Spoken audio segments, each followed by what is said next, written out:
Well, and here we are back once again. I bet some of you thought that I might not be back, that this mode might do me in, but no. I even was starting to think that at some points, but it turns out that's not the case. So here we are finally with Mushihimesama 1.5 Maniac, 1 credit clear. I'm really excited to finally have done this. I checked how long it was since my last video. I had thought that I had been spending like about a month on this, but apparently it's been about 2 weeks. It feels like a month of effort, but this time I didn't have the advantage of a vacation to just focus on practicing the game constantly. So as usual, we'll go through the run and talk about the routing and what's happening, and then I'll save my thoughts for the very end. So let's get into it.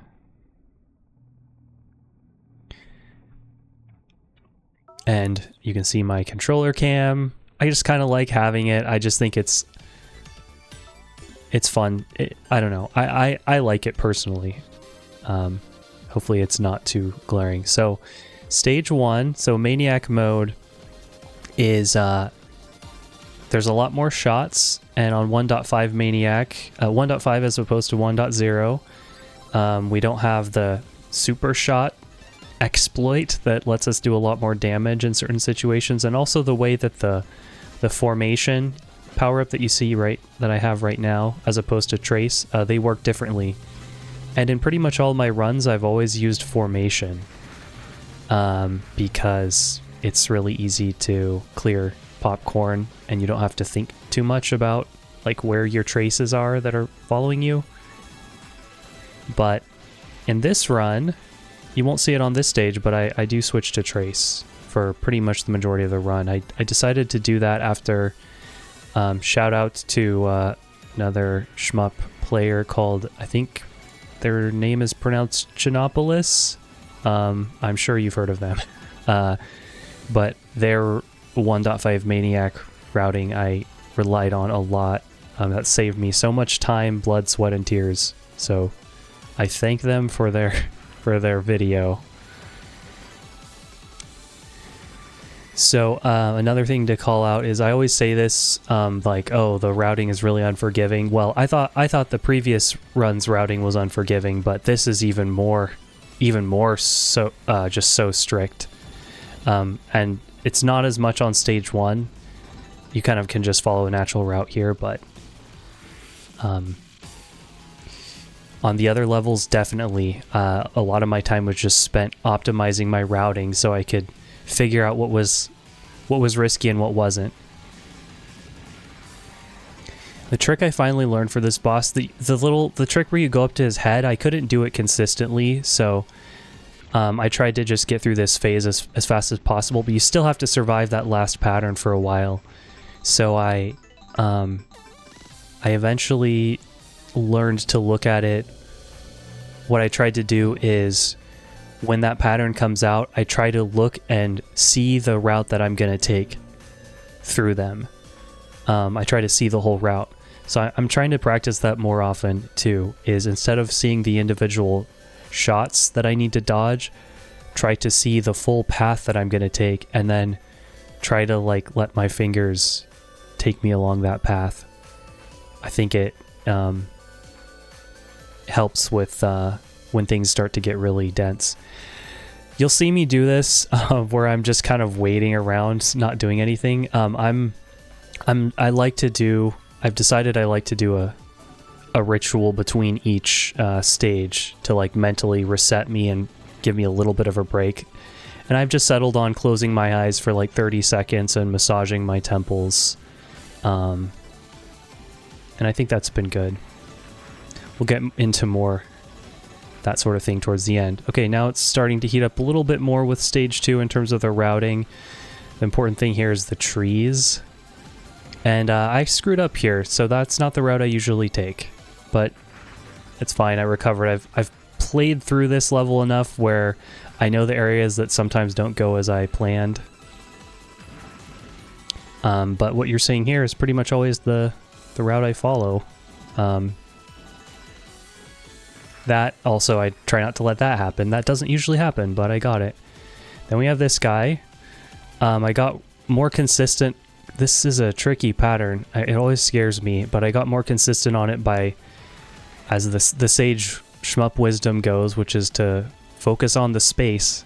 So I try to look at the spaces between the shots, because you naturally, you'll aim for what you focus on. So you're more likely to make a mistake if you're focusing on the shots rather than the space between the shots. It's a good little hack. I always try to clear those guys to the left first, and then the trick with the trees is to know when they're going to open and then make sure that you're streaming in the direction that you want to be streaming. Otherwise, you'll get trapped in one of the corners. Its shots will be passing on one side, and you'll have no opportunity. A little bit late there, a little bit later than I want. And these guys always just dodge down to the left diagonal corner from them, and it seems to work out. Okay, now I still do the strategy of just breaking the legs, and I break a few legs here and then dodge when I see that first needle. And there's quite a bit of variation I found on this boss. It always seems to go differently every time I do it, except for this section. I debated a few different ways of handling this phase.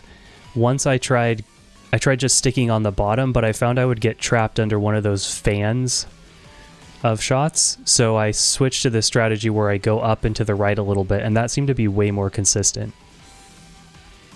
And here, I'm ready to bomb. I'm like, if I don't like what I'm seeing here, I'm gonna bomb. I could have gone right there, but when you're in a run, you gotta make, pragmatic decisions based on your current ability rather than what you can do in practice. So I bombed there, even though if I could have gone right, I could have dodged around that little glob that I was going to hit. I was a little, maybe just ignore what you saw on the camera. I might have been a little frustrated that I had to use a bomb there for stage 2, but that's what I was trying to do. Is it's still a habit I'm working on, making sure that I'm using bombs. Being more, what's the word I came up with? Increasing my bomb sensitivity.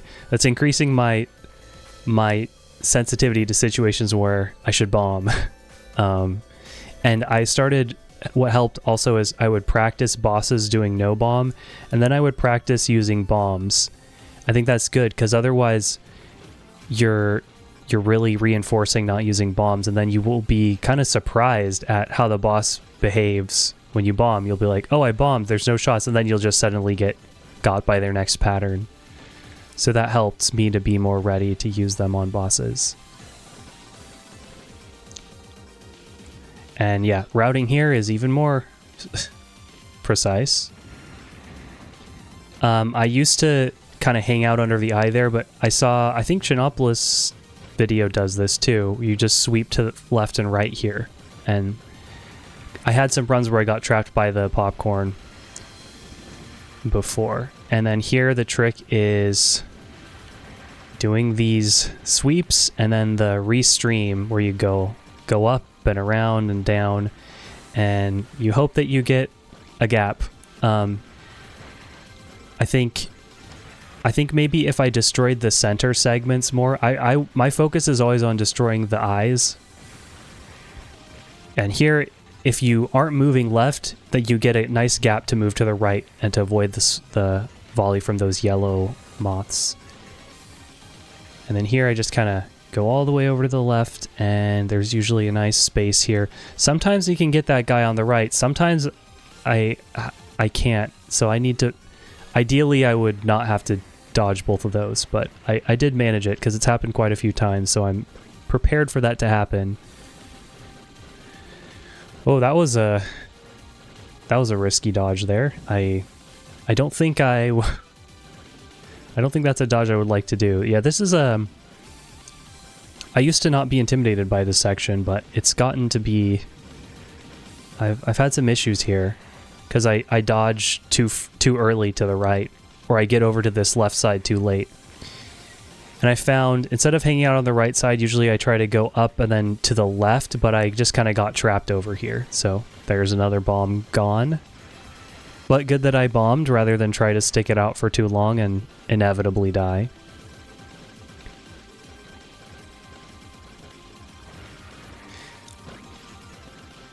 Okay, so took care of the black moths. Same strategy with them is don't be moving too much when they're shooting, otherwise they create a really wide spread. Quite a few of the bigger enemies, seems to work really well. And just make sure, take out these yellow moths before they stick around for too long. Now this, the tricky thing here is you don't know where that power-up's gonna go when you break the beetle. And I don't think it's ever gone that way. And I actually almost never use a bomb here, but I just decided, you know what? Screw it. Let's use a bomb and simplify this. I think that was a really good call. Sometimes I just leave it on screen for a really long time and just hang out. This section I've gotten a lot more consistent on. So there's it's very specific. I count 5 of those shots and then start micro dodging to the right. And then once there's a gap, back to the center. There's usually a bigger gap than that. This one kind of went weird. This pattern didn't go how it usually does, but... And then try to get over nice and far. Sometimes you can take out... Oh yeah, here the big mistake is moving too much. If you have 2 of those black moths on screen and you're moving a lot to try to dodge them, it's not going to go well. So I try to stay still. And now I'm glad that I could show off that I got the... There is a way to do this without a bomb, and I managed to get it. Again, thanks to I'm not sure whose video I got this from, but there we go. I was convinced that I had to use 2 bombs there in the past in other modes that have a similar pattern.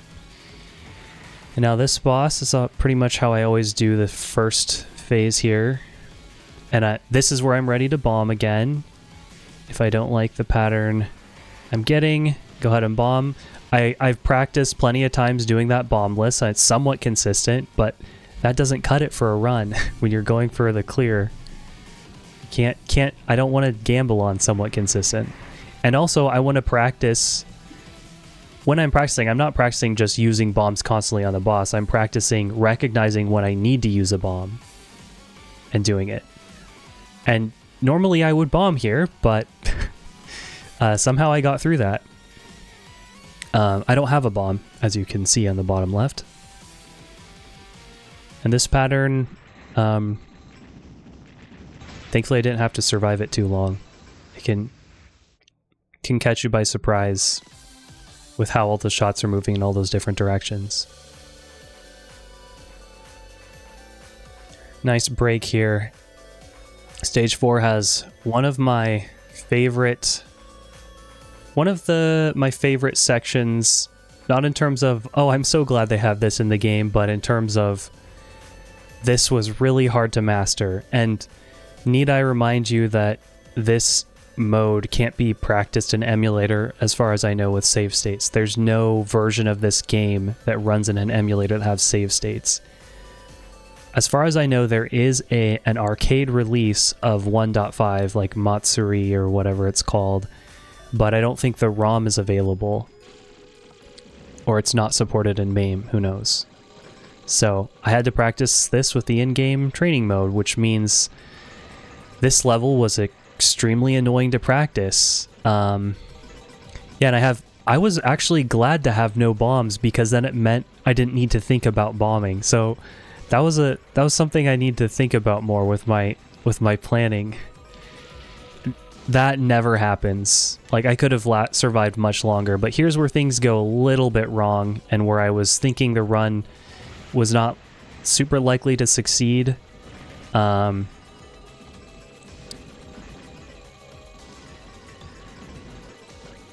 Yeah, that was bad dodge there. I can't hold A here because I need the trace to stay on the left side while I'm shooting the beetles. Otherwise, you'll get trapped by the smaller enemies on the left. So I'm getting through this section with a bit more resources than I usually would like to use, especially those 2 deaths. That's unfortunate. I feel like I should have gotten through here with 4 lives. And then this is the section I'm talking about. So the double beetle section. This is the exact route I follow every time that I got from watching Chinopolis's video. And it was really awesome once I finally figured out the trick to it, but I first watched it and I was like, oh yeah, this is tough. I watched it and I was like, okay, I kind of get the general idea, but no, I had to pretty much follow it exactly because I kept getting there and dying. Because you can't just practice that one section, you have to get to it from the very start of the stage. It takes forever. So practicing really specific dodges like that is a little tedious, but it's not completely without merit. And then here, so I like to sweep to the right and then dodge back left.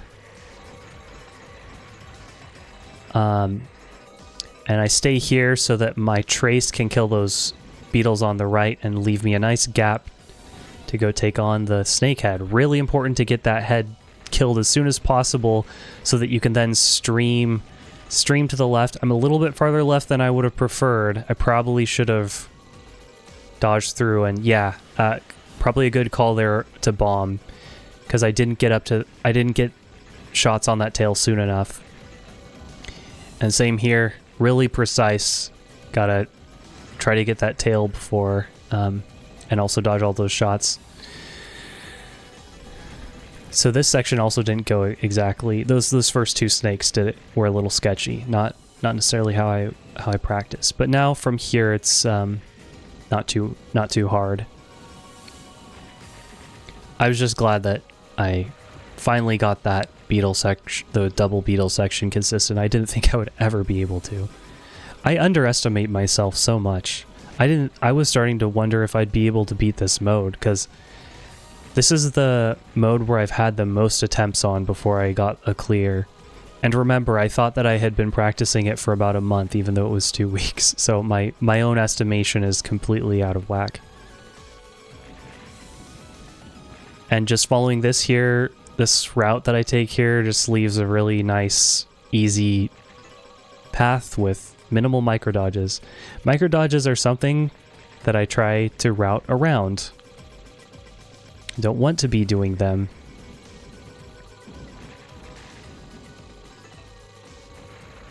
Okay, and now here's the boss where the bombing philosophy and my practicing really came into importance. Like I had to practice this boss and make sure I had an idea for what I wanted to do. So my strategy is if I have at least 2 bombs here, I will skip his first phase using those bombs.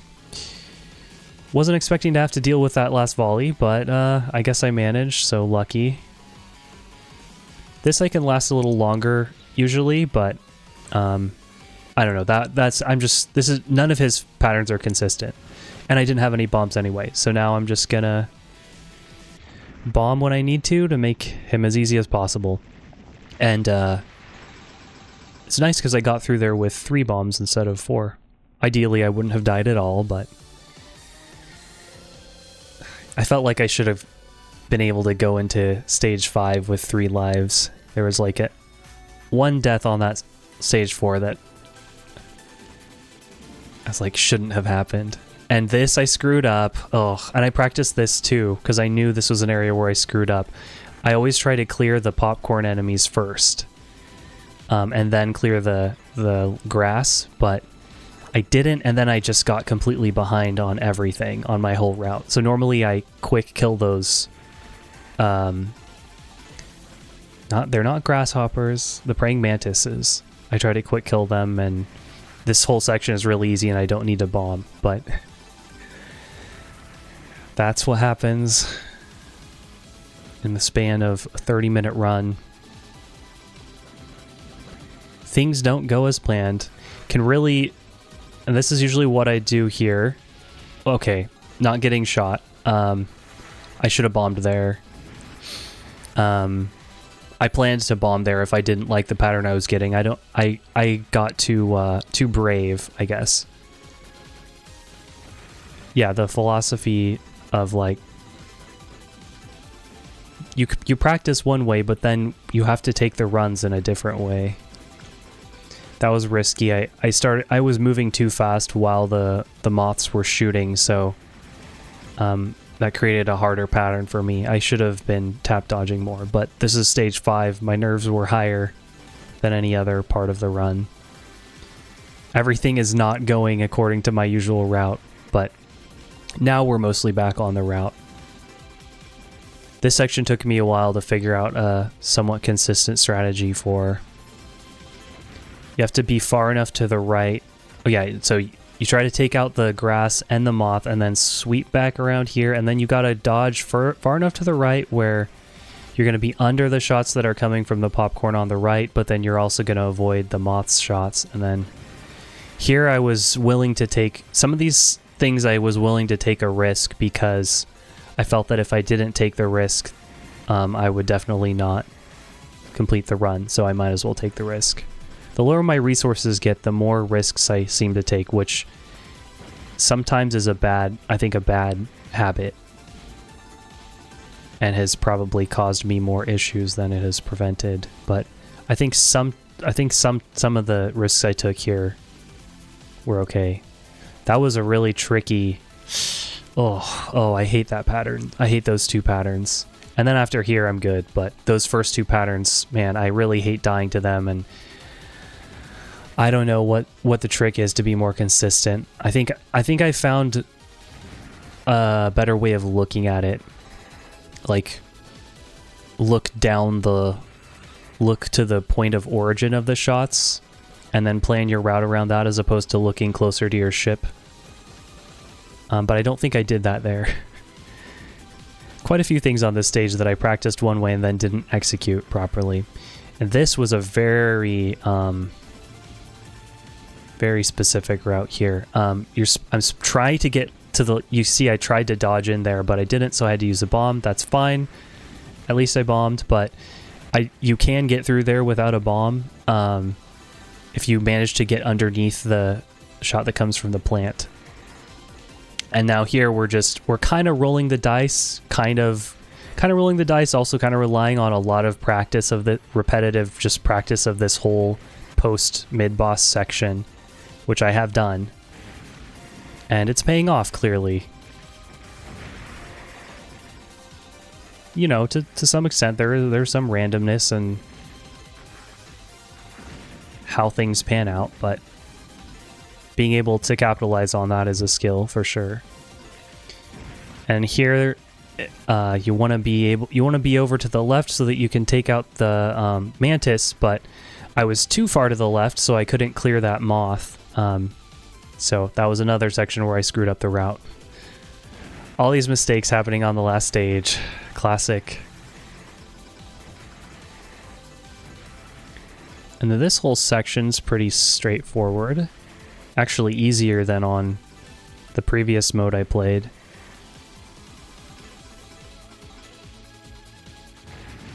Okay.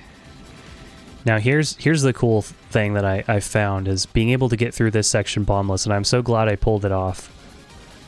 Because, yeah, I have a way to do it, and this is it. Again, there's randomness here. Or pseudo-randomness. But I found you can get under that first line of shots, and then you can just slowly inch your way left. You got to keep an eye on those big shots coming from the green beetles on the right. And then you got to make sure that you know they can still shoot. And now we have the last boss. I was feeling okay about my chances, and I had a run where I got here and I had more resources than I currently do, and I completely threw it away because I held onto my bombs too much. So I was determined to just spam bombs on the boss as much as I could. Unfortunately, I wasn't as prepared for the situations I would end up in because of that. So I should have practiced the early bombing on this boss more. And this is a section that I would normally bomb, but I have practiced getting through it. And I guess you can see that I have the ability to do it, but it's not that consistent. But hey, I only need to manage it once. Now this is a section that went super well. So I normally, I don't have any bombs left, so I'm just trying to survive as long as I can. I normally don't get that. I honestly haven't practiced doing this, what you're seeing here. I just have a general vague sense of how these shots play out. So I had a rough idea of how I could get through them that wasn't very well practiced, but it worked out. This, of course, I practiced a lot. You get it's a very similar pattern in all the modes, I think. Okay, and I still have a life left, so you're gonna see some downright stupid things that I did just for the lulz. Yeah, like this failed micro dodge here. I was trying to dodge through the stream. If I was going for score, that would be very stupid, but I was just doing it just to, I don't know, just to play around. I could have not died there. And there we have it. So, not my highest score in this mode. I've gotten... You'll see it at the end. I'll turn the music down a little bit. Oh, I already had it turned down. Shoot. Game was probably a little bit quieter than it should normally be. Oh well. You know how this game sounds at this point. It's all the same sounds. So... I think I've gotten above 600. Well, I actually don't know. I don't know. You'll see it at the end, but this isn't my highest score. But I got a higher score in a run where I didn't actually beat the game. So that was interesting. I'm not trying for scoring though, as I've said multiple times and repeating myself too much.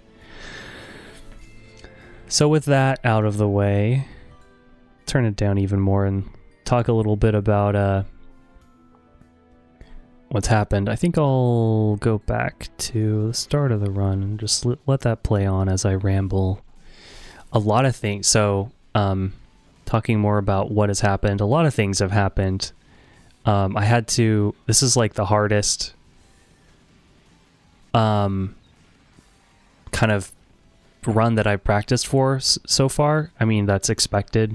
I'm just trying to increase the difficulty as I go, but I had to overcome a lot of personal barriers this time, like physical, mental, and emotional, which I wasn't expecting. And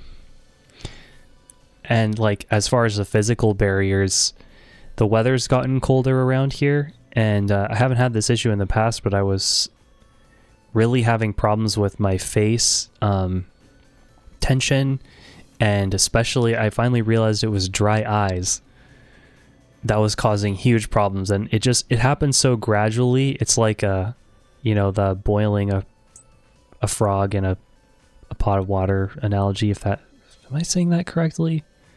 Man, that's I don't like that analogy, but anyway, it just happened so gradually I didn't really realize that it was happening. So I finally figured out eyedrops, which I had never used before, but those made such a huge difference. But finding some good eyedrops. I'd never dealt with eyedrops or dry eyes before. And also I got a humidifier set up in my room. But another challenge is like, how do you keep your room ventilated without it getting freezing cold? If I open a window in here, it'll help it not be so stuffy.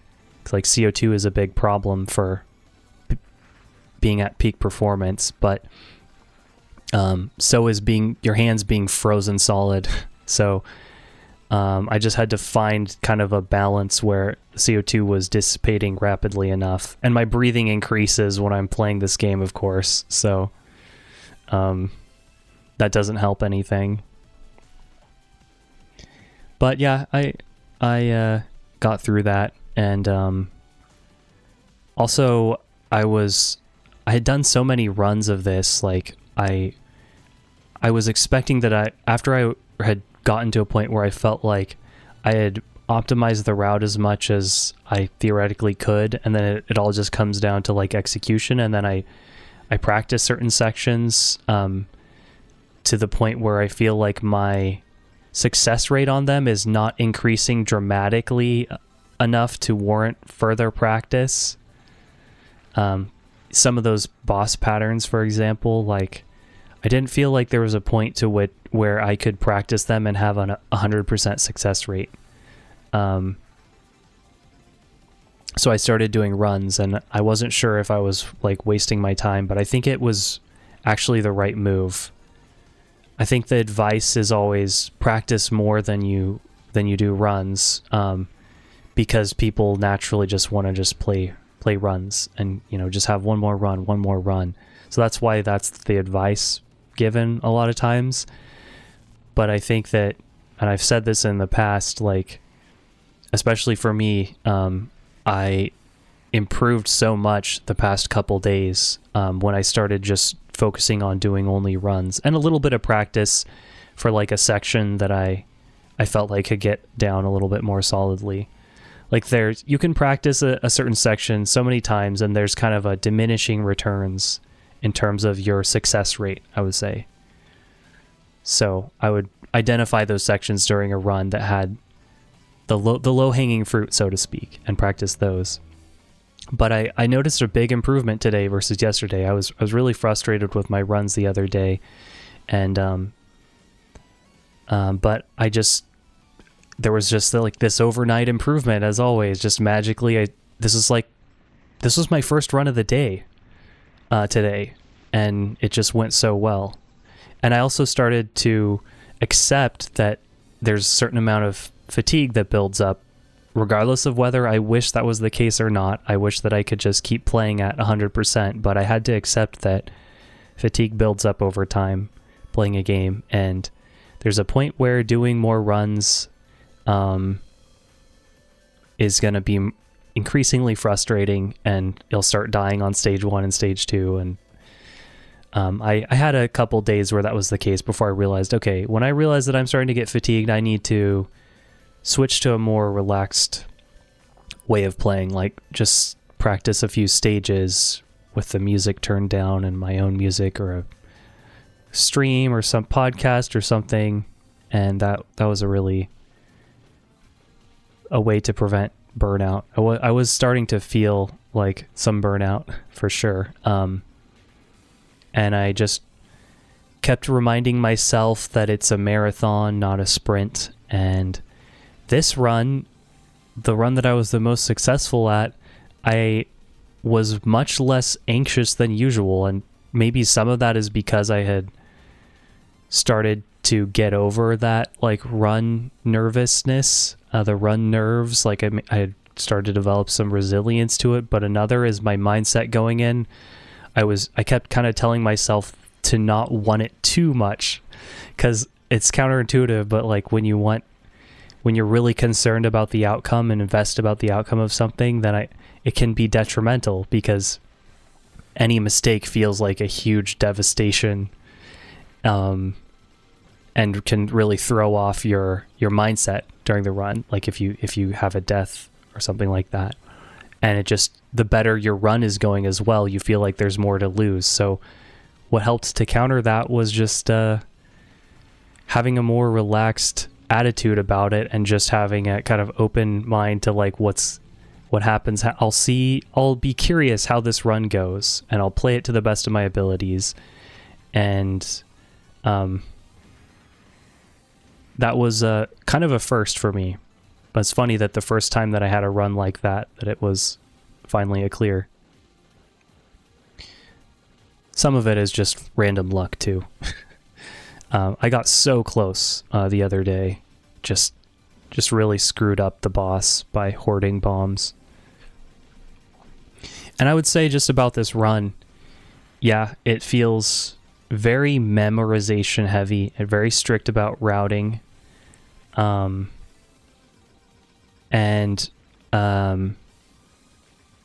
It was annoying having to do that with no save states.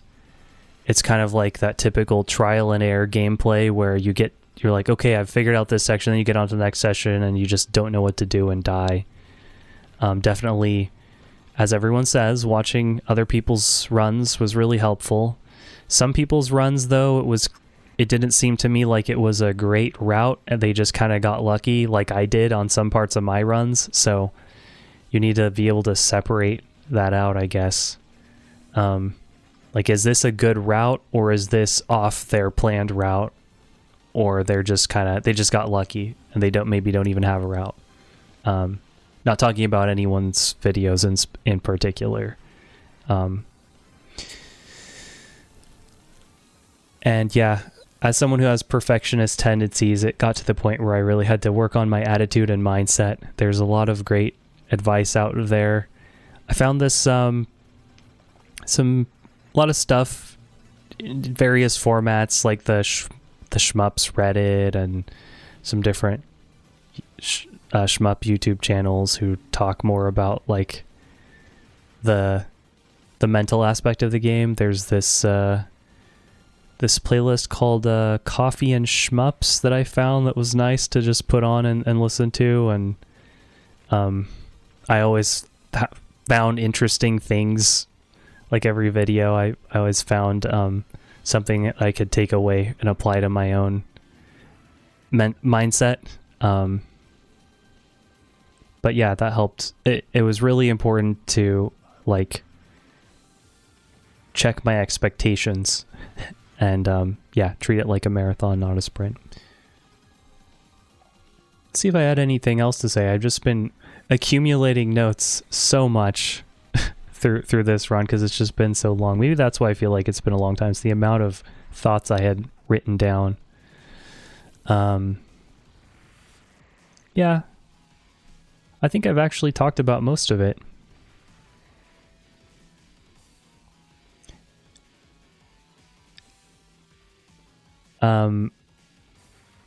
My face tension too was an issue I didn't quite get into in my physical obstacles I had to overcome.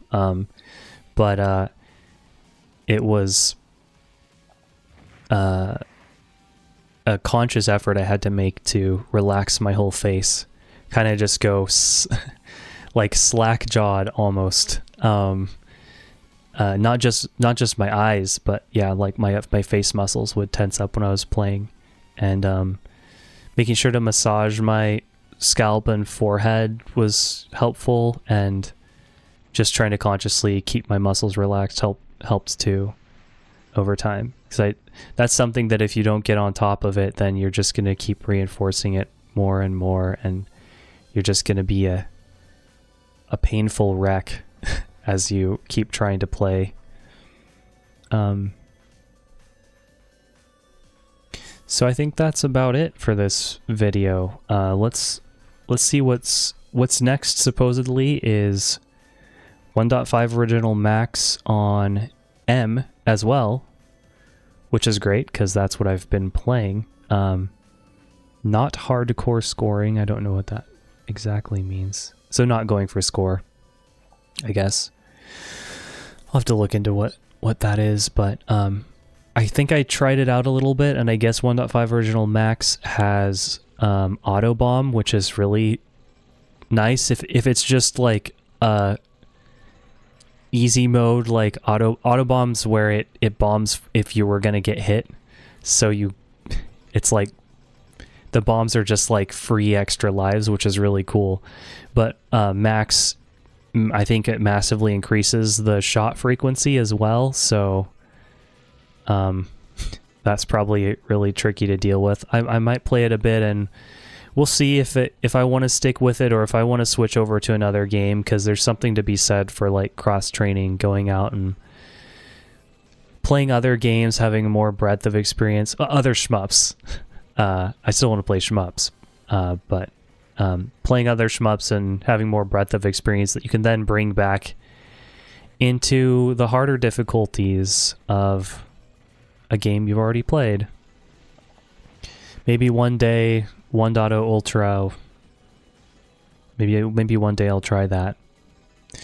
So So yeah, we'll see if 1.5 Original Max is what I should do next, or if it's finally time to move on. So yeah, thanks for everyone who's been leaving comments and encouragement and advice and all that. Very appreciated. And anybody who's, all the many people who I have used their videos to learn the routes from and other information. And we'll see what comes next. So thank you for watching, and I will see you next time.